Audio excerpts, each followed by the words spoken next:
pesti tako Američane, kot seveda tudi Evropejce drugod po svetu, so pač ekonomski problemi, problemi izhajanja iz dneva v dan in teh volivcev demokrati niso uspeli nasloviti. Pritegnili so v kampanjo zvezdnike, se hvalili z podporo bivših republikancev, ki so bili eni izmed najbolj sovraženih politikov v prejšnjih letih in to seveda ni učinkovalo pri ljudeh.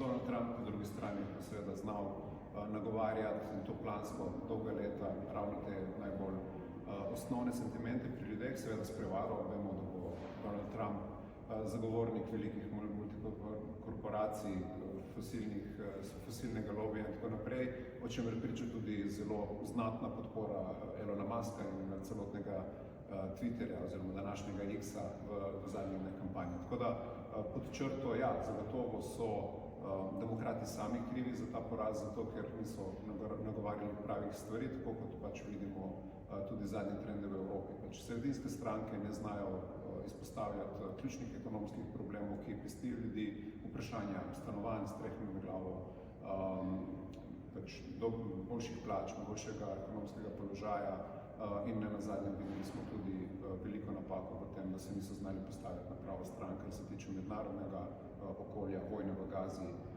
in tako naprej.